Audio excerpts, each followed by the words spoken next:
Hi friend, welcome to my channel. तो आप सभी को जय श्री कृष्णा, राधे राधे। दोस्तों मैं यहाँ पर आपसे लड्डू गोपाल जी के श्रृंगार और पूजा पाठ से वीडियोस लाती हूँ। यदि आप मेरे चैनल पे पहली बार आए तो प्लीज़ चैनल को सब्सक्राइब करें, पास में दी बेल आइकन को भी पुश करें, जिससे मेरे आने वाली नई नई वीडियो की नोटिफिकेशन सबसे पहले आपको पहुँचे और आप उन वीडियो को वॉच कर सकें। यदि दोस्तों आपके लिए ये वीडियो हेल्पफुल है तो आप वीडियो को लाइक भी करिए।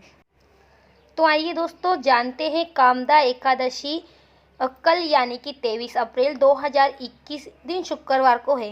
भगवान विष्णु की आराधना करने के लिए यह दिन बेहद खास है। शास्त्रों में एकादशी व्रत को बहुत ही फलदायी माना गया है। कहते हैं कि एकादशी के दिन भगवान विष्णु का आशीर्वाद पाने के लिए विष्णु सहस्त्र नाम का पाठ करना चाहिए। कहते हैं कि इस व्रत को करने से हजारों वर्ष की तपस्या के बराबर पुण्य मिलता है। एकादशी के दिन पवित्र नदियों में स्नान करना बेहद शुभ माना जाता है। यदि दोस्तों नदी में जाकर स्नान करना संभव नहीं है तो आप घर पर अपने नहाने के जल में गंगा जल या नर्मदा का जल, किसी भी प्रकार की नदी का जल आप डालकर स्नान कर सकते हैं। इस व्रत के प्रभाव से समस्त पाप नष्ट हो जाते हैं। इस दिन जो भी श्रद्धा के साथ व्रत रखता है उसकी मनोकामना अवश्य पूर्ण होती है। इस दिन व्रत रखें। इस व्रत से अपने मन को संयमित रखकर भगवान विष्णु की आराधना करें।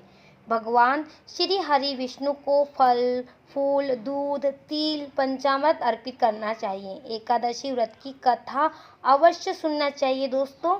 रात में भगवान विष्णु की आराधना करें और द्वादशी के दिन ब्राह्मण या किसी गरीब को भोजन कराना चाहिए।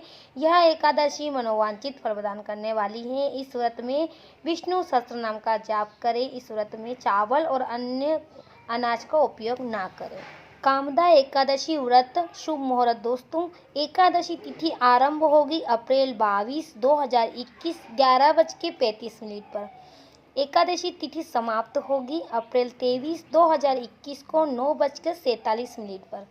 और पारण का शुभ मुहूर्त 24 अप्रैल को प्रातः 5:47 से सुबह 8:24 तक है। तो आइए दोस्तों अब हम कथा को श्रवण करते हैं। तो प्लीज़ आप वीडियो को स्किप मत करिएगा, क्योंकि कथा सुनना भी इतना ही अनिवार्य है जितना हम पूजा करते हैं।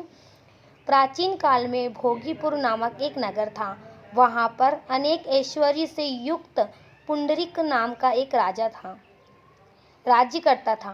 भोगीपुर नगर में अनेक अप्सरा, किन्नर तथा गंधर्व वास करते थे। इसमें से एक जगह ललिता और ललित नाम के दो स्त्री पुरुष अत्यंत वैभवशाली घर में निवास करते थे। उन दोनों को अत्यंत स्नेह था, यहाँ तक कि अलग अलग हो जाने पर दोनों व्याकुल हो जाते थे। एक दिन गंधर्व ललित दरबार में गान गा रहा था कि अचानक उसे अपनी पत्नी की याद आई। इससे उसका स्वर, लय तथा ताल बिगड़ने लगा। इस त्रुटि को कर्कट नामक नाग ने जान लिया और यह बात राजा को बता दी। राजा को ललित पर बड़ा क्रोध आया। राजा ने ललित को राक्षस होने का श्राप दे दिया। जब उसकी प्रियतमा ललिता को यह वृत्तांत मालूम हुआ तो उसे अत्यंत खेद हुआ। ललित वर्षों वर्षों तक राक्षस योनि में घूमता रहा। उसकी पत्नी भी उसी का अनुसरण करती रही। अपने पति को इस हालत में देखकर वह बड़ी दुखी होती थी। वह श्रृंगी ऋषि के आश्रम में जाकर विनती भाव से प्रार्थना करने लगी।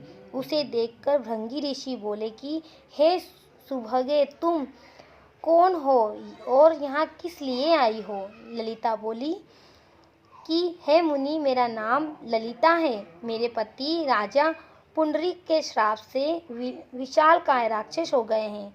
इसका मुझे महान दुख है। इसके उद्धार का कोई उपाय बताइए। श्रृंगी ऋषि बोले, हे गंधर्व कन्या, अब चैत्र शुक्ल एकादशी आने वाली है, जिसका नाम कामदा एकादशी है।